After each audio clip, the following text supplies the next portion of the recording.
বললাম যে জন্য আমাদের তো একটা কমিশনের সভা, এটা আলোচনা করব ওনাদের চিঠি নিয়ে আমাদের পরবর্তী কার্যক্রম সম্পর্কে সিদ্ধান্ত আমরা নিব কোনো কমিশন সভায়। স্যার, বিধিমালা সংশোধনের পর তাদের এই চিঠি, এটা আসলে যৌক্তিকতা কতটুকু দেখছেন? আমি কোনো মন্তব্য করবো না, এটা এখন কমিশন সবাই আলোচনা করে তারপরে এখন কেউ তো এই দেশের নাগরিক, তো আমাদেরকে চিঠি দিতেই পারে। এটা রাজনৈতিক দল তো আমাদের stakeholder, major stakeholder, আর এরা একটা অভ্যুত্থানে নেতৃত্ব দেওয়া দল, আপনারা জানেন, নেতৃত্ব দেওয়া, তারা এখানে অ্যাক্টিভলি পার্টিসিপেট করা দল। সুতরাং এবং তারা একটা চিঠি দিয়েছে, এই চিঠি দেওয়ার মধ্যে আমি কোনো অসুবিধা দেখি না। এই চিঠি দেওয়ার মধ্যে তারা দিতেই পারে, যে কোনো নাগরিক তো চিঠি দিতে পারে। আর রাজনৈতিক দল তো পারেই, তারা স্টেক হোল্ডার, যারা খেলবেন ইলেকশনের মাঠে, যারা খেলবেন তারা সব ফাউল করার নিয়তে নামবেন না, তারা একটা সুন্দর নির্বাচনের নিয়তেই নামবেন এবং তারা একটা ভালো নির্বাচনের নিয়তেই নামবেন, এই বিশ্বাস আমার আছে। কারণ এটা বিশাল একটা বিপ্লবের মধ্য দিয়ে আমরা কিন্তু এই অবস্থায় আছি, এটা ক্রান্তি লগ্নে আছি। ওনারা কেউ জানেন না যে দেশের যে ক্রান্তি লগ্ন যাচ্ছে, এই তো ওনারা জানেন। সুতরাং আমাকে কেউ এ পর্যন্ত বলেন নাই যে আমি ফাউল খেলার নিয়তে ইলেকশনে যাব, যে ইলেকশনে ভোট ডাকাতি করব, সন্ত্রাস করব, এমন কোনো রাজনীতিবিদ বলেন নাই। বলেছে কি আপনাদেরকে? কেউ বলে নাই। তো সুতরাং আমি ধরে নিচ্ছি যে ওনারা একটা সুন্দরভাবে সহযোগিতা করবে, গণতান্ত্রিক পন্থায় ক্ষমতা হস্তান্তর করতে চাই এবং একটা সুন্দর নির্বাচন, ঐতিহাসিক নির্বাচন দিতে চাই, এবং ওনার ওই কথাগুলোকে বাস্তবায়ন করার জন্যেই আমরা কিন্তু কাজ করছি।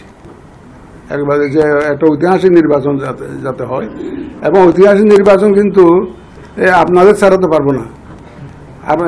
আমরা যত ভালো করি, এখন আপনারা যদি উল্টাটা বলেন তাহলে তো সব শেষ, বরবাদ হয়ে যাবে। আপনাদের সহযোগিতা লাগবে, যে আমাদের আন্তরিকতা নিয়ে আপনারা একটু মানুষকে বুঝাবেন যে আমরা আন্তরিক আছি, আমরা কারো কথাই চলতে চাই না, আমরা বিবেকের তাড়নায় চলি, আইন কানুন মতো চলতে চাই, কনস্টিটিউশন মতো চলতে চাই, এবং সরল সোজা পথে চলতে চাই, কোনো বাঁকা পথে না, কাউকে কোনো ফেভার করার জন্য না, এখন নিরপেক্ষভাবে কাজ করতে চাই। আমি কিন্তু খুব কনফিডেন্ট, আমি কিন্তু আমি কোনো মুখের কথা না, আমি কিন্তু খুব কনফিডেন্ট। ইনশাল্লাহ যেই ভয় আপনারা পাচ্ছেন সেই ভয় করার কোনো কারণ নেই। নিবন্ধিত রাজনৈতিক দল জাতীয় পার্টি, সেই জাতীয় পার্টিকে নির্বাচনের বাইরে রাখতে রাজনৈতিক নানা চাপ চলছে, সেক্ষেত্রে সব দলের অংশগ্রহণ নিশ্চিত করতে আপনাদের পদক্ষেপ কেমন হবে? দেখেন স্যার, সংলাপে কি সব নিবন্ধিত দল ডাকবেন কি?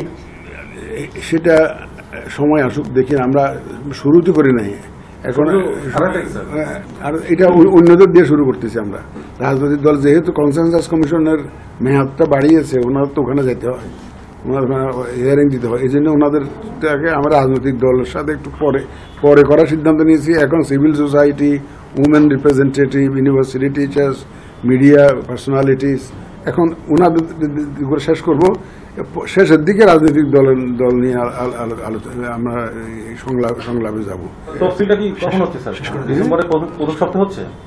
সেটা দেখবেন আপনারা, একটু অপেক্ষা করেন না, রোজার আগে হয়ে যাবে, রমজানের আগে।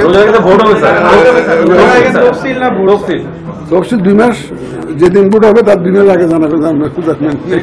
আমরা বিদেশিদেরকে নিয়ে আসবো না, ওনারা অনেকে আগ্রহ দেখাচ্ছে, আমরা যত আসতে চাই আসুক, লোকাল পর্যবেক্ষক বেশি করে দিতে চাই। আমরা তো ট্রান্সপারেন্ট হতে চাই, বিদেশিরা যদি কেউ দেখতে চায়, উই মোস্ট ওয়েলকাম। আমাদের কাছে অনেকে যে আগ্রহ প্রকাশ করেছে, আমরা বলছি যে আলহামদুলিল্লাহ, আসেন দেখেন। আমাদের এখানে লোকানো চাপানোর কিছু নাই।